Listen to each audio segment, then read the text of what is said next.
প্রিয় দর্শক, বাংলাদেশ চলচ্চিত্রের অন্যতম জনপ্রিয় একজন নায়িকা পরীমণি। বিভিন্ন সময় তাকে নিয়ে নানান ধরনের আলোচনা, সমালোচনা, গসিপিং হয়ে থাকে। কিন্তু আমরা যে ২৪শে স্বাধীনতা আন্দোলনকে পরীমণি স্বাগত জানিয়েছেন, আমরা পত্রিকায় সেটি দেখেছি, পরীমণির ফেসবুকে দেখেছি, এবং লাল বাহিনী অর্থাৎ লাল প্রোফাইলের যারা তাদের একজন পরীমণি, তিনি এই বিগত সরকারের, ফ্যাসিস্ট সরকারের বিরুদ্ধে ছিলেন এবং বর্তমানে স্বাধীনতাকে তিনি অত্যন্ত আন্তরিকভাবে গ্রহণ করেছেন এবং ভেবেছেন যে এই সময় খুবই ভালো থাকবেন। সেই ভালো থাকা অবস্থায় হঠাৎ তিনি কেন এই উপলব্ধি তার প্রকাশ করলেন, সেটি নিয়ে অনেকে চিন্তাভাবনা করছেন। তিনি বলছেন, এই দেশে সিনেমা বিনোদন সব বন্ধ করে দেয়া হোক। পরীমণি, এটা হচ্ছে দৈনিক ইত্তেফাক পত্রিকা। এই দেশে সিনেমা বিনোদন সব বন্ধ করে দেয়া হোক বলেছেন আমাদের চলচ্চিত্র নায়িকা পরীমণি। এবং কেন তিনি এই কথা বলেছেন? তিনি তো এই স্বাধীনতা আন্দোলনের পক্ষের মানুষ। তাকে আঘাত করেছে, কে তাকে আঘাত দিয়েছে, কে তাকে আজে বাজে কথা বলেছে, এটি আমরা মেনে নিতে পারি না। তিনি বলেছেন, বাংলাদেশের জনপ্রিয় অভিনেত্রী পরীমণি তার ফেসবুক টাইম লাইনে এক আবেগ ঘন পোস্টে ক্ষোভ প্রকাশ করেছেন। আবেগ ঘন পোস্টে ক্ষোভ প্রকাশ করেছেন। কেন ক্ষুব্ধ হয়েছেন তিনি ক্ষুব্ধ হতে পারেন না। তার মতো একজন নায়িকা এই সময়ে ক্ষুব্ধ হবেন এটা কেউ আশা করেনি। তিনি বলেছেন যে, পত্রিকা যেটি বলছে, শনিবার ২৫শে জানুয়ারি রাতে ফেসবুক টাইম লাইনে তিনি লিখেছেন, এত চুপ করে থাকা যায় নাকি? এত চুপ করে থাকা যায়নি? তিনি চুপ ছিলেন এতদিন? গত ৫ মাস তিনি চুপ করেছিলেন? এত চুপ করে থাকা যায় নাকি? পরাধীন মনে হচ্ছে। অবাক কাণ্ড। পরীমণি বলছেন তাকে পরাধীন মনে হচ্ছে স্বাধীন দেশে। নতুন স্বাধীনতার স্বাদ তিনি পাননি। অবাক বিষয়, শিল্পীদের এত বাধা কেন আসবে? আহা, কি বাধা আসছে তার? আপনারা কি জানেন পরীমণির? আমি ঠিক জানি না, আমি পত্রিকা পড়ে এখন দেখব কি শিল্পীদের এত বাধা কেন আসবে। খুবই যৌক্তিক কথা।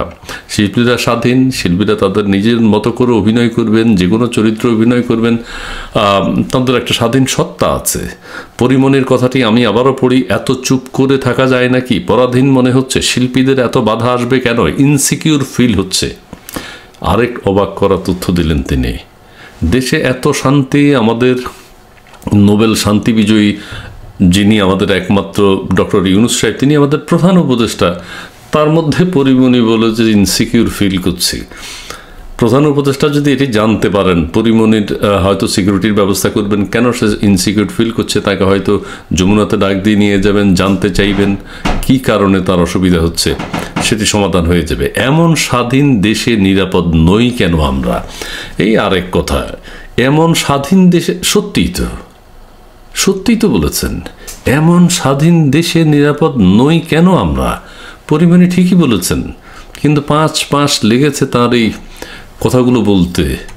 পরীমণি তার পোস্টে উল্লেখ করেছেন যে তার আগে অভিনেত্রী মেহজাবিন চৌধুরী, মেহজাবিনও লাল প্রোফাইলের একজন মানুষ, অত্যন্ত নিবেদিত প্রাণ, গত ৫ মাসে অনেক স্বাধীনতা উপভোগ করছেন, এবং কণ্ঠশিল্পী পর্ষিও এমন হেনস্থার শিকার হয়েছেন।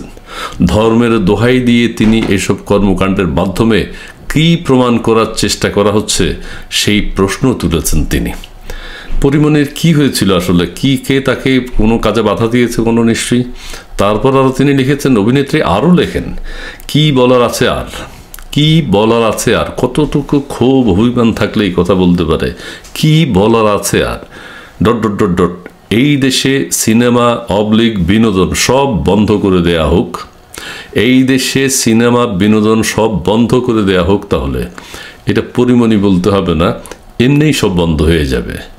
বাংলাদেশের নাটক, সিনেমা, চলচ্চিত্র, বিনোদন এইসব আর থাকবে না, এটাই পরিষ্কার। কিন্তু পরীমণি এতদিন পরে বুঝেছে এই দেশে সিনেমা বিনোদন সব বন্ধ করে দেয়া হোক। তাহলে এই দায়ভার কিন্তু আমাদের সবার নিতে হবে।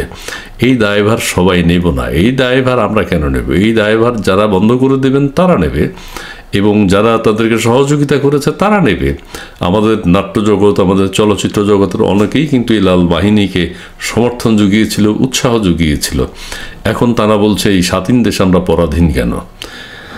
পরীমণির এই মন্তব্য বিনোদন জগতে কাজ করা শিল্পী ও দর্শকদের মধ্যে আলোচনার ঝড় তুলেছে। যাই হোক, পরিমণি স্বাধীনভাবে থাকতে চান, স্বাধীনচেতা একজন মানুষ।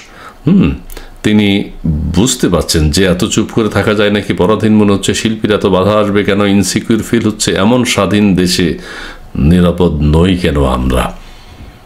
আমাদের দেশবাসী এখন যে শান্তি উপলব্ধি করছেন সেটির একটা বহিঃপ্রকাশ আমাদের পরিমণির কথার মধ্য দিয়ে আমরা জানতে পেরেছি। যাই হোক, আমাদের প্রধান উপদেষ্টা এবং আমাদের মাননীয় স্বরাষ্ট্র উপদেষ্টা তারা নিশ্চয়ই পরিমণির স্বাধীনতার জন্য, স্বাধীন দেশে স্বাধীনভাবে যাতে পরিমণি বাঁচতে পারেন, থাকতে পারেন, অভিনয় করতে পারেন, সেই ব্যবস্থা করে দেবেন। ধন্যবাদ সবাইকে।